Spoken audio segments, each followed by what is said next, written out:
Hi friends, అందరికీ నమస్కారం. హంసవేణి గట్టి యూట్యూబ్ ఛానల్కి వెల్కమ్ ఫ్రెండ్స్, వెల్కమ్.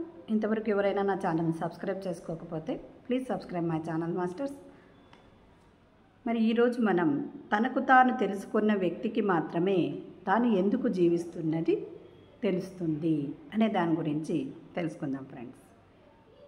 ఇక్కడ మీకు ఒక ముఖ్యమైన విషయము చెప్పాలనుకుంటున్నాను. అంటే దీన్ని ఎన్నో రకాలుగా ఎన్నో కథలుగా వినిపిస్తారు, ఎక్కడో సంగతుల గురించి చెబుతారు, కానీ మీ గురించి మీ జీవితం గురించి చెప్పాలని అనుకుంటున్నాను. అంటే మనం ఎప్పుడూ అవే వింటూ ఉంటాం, వాటి గురించి వీటి గురించి, కానీ మనము ఎవరు, మన జీవితం గురించి తెలుసుకోవాలి.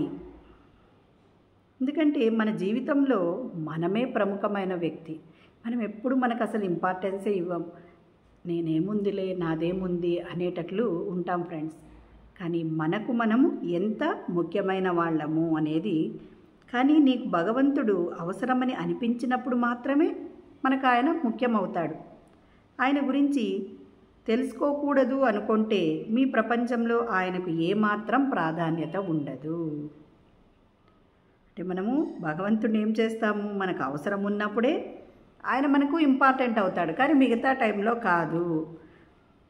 తెలుసుకోవాల్సింది అదే.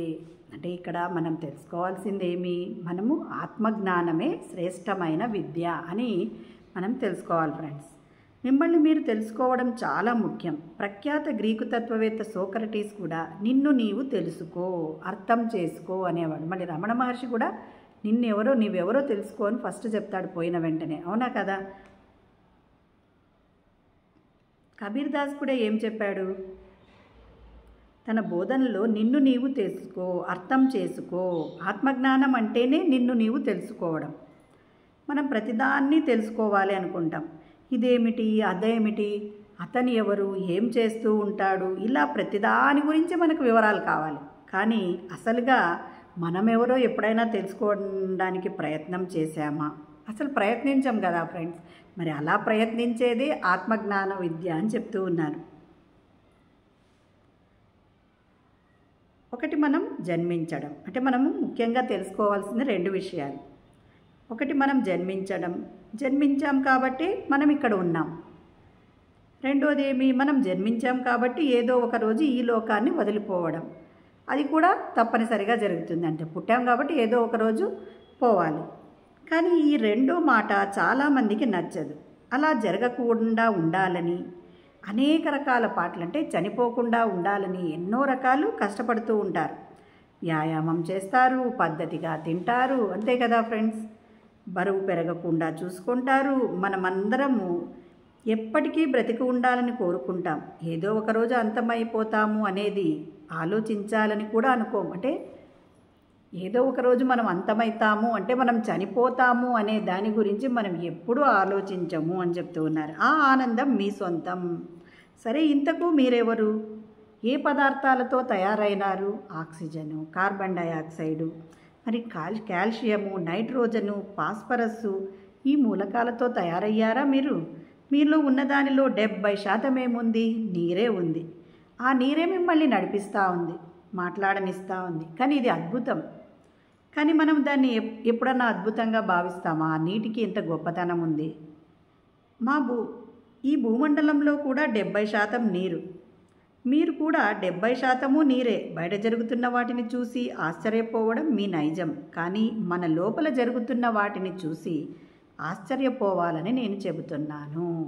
మరి ఇక్కడ ఏం చెప్పాలనుకుంటున్నారు అంటే, బయట చూసేవి ఎంతో వింతగా మనకు ఆశ్చర్యాన్ని కలిగిస్తూ ఉన్నాయి, కానీ మీలో జరుగుతున్న దానిని గమనించాలి అని నేను కోరుకుంటున్నాను అని చెప్తున్నారు.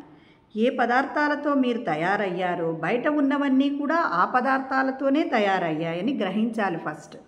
మన లోపలికి వస్తూ పోతున్న శ్వాస మీ సొంతం. అందులో దాగి ఉన్న ఆనందం కూడా మీ సొంతమే. అందువల్ల మిమ్మల్ని మీరు తెలుసుకోకుండా మిగిలినవన్నీ తెలుసుకోకపోయినా ఎటువంటి తేడా ఉండదు. చూడండి ఫ్రెండ్స్, ఆ శ్వాస మీతో పాటు వస్తూ ఉంది, పోతూ ఉంది. దాంట్లో ఉన్న ఆనందం ఎవరిది? అది కూడా మనదే. మిమ్మల్ని మీరు తెలుసుకోవాలనే ఆరాటం మీకు కలగనంత వరకు జీవితం అసంపూర్ణంగా మిగిలిపోతుంది. జీవితాన్ని కొనసాగించడానికి మీకు ఈ సమయం లభించింది. అసలైన ఆనందంతో మీ జీవితాన్ని పరిపూర్ణం చేసుకోగలిగితే తద్వారా కలిగే ఆనందాన్ని మీరు మాత్రమే ఆస్వాదించగలరు. మీలో ఉన్న మీ హృదయంలో ఉన్న దైవాన్ని తెలుసుకొని స్వయంగా అనుభూతి చెందితే సమస్తం మీరు తెలుసుకున్నట్టేనని వేదాలు శాస్త్రాలు చెబుతున్నాయి. ఆత్మజ్ఞాన విద్యే అన్ని విద్యల్లో కన్నా శ్రేష్టమైనది. ఫస్ట్ మనల్ని మనం తెలుసుకోవాలి, మనలో ఉన్న దైవాన్ని తెలుసుకోవాలి, అందరిలో ఉన్న దైవము అదే అని తెలుసుకోవాలి. అవన్నీ అనే వేదాలు అవన్నీ చెప్పేది కూడా అదే చెప్తూ ఉన్నాయి. కాబట్టి అన్ని ఆత్మజ్ఞాన విద్యల్లో శ్రేష్టమైనది అదే. కాబట్టి తాను తెలుసుకున్న వ్యక్తికి మాత్రమే తాను ఇక్కడ ఎందుకు జీవిస్తున్నాను అనేది తెలుస్తుంది అని చెప్తున్నారు ఫ్రెండ్స్. అంటే మనము ఎప్పుడు మన చుట్టూ ఉన్నవి అవి ఎందుకు జరుగుతున్నాయి ఇవి ఎందుకు జరుగుతున్నాయి అని ఆలోచిస్తున్నాం, కానీ మనలో ఏం జరుగుతూ ఉంది అనే దాని మీద ఎప్పుడు దృష్టి పెట్టడం లేదు.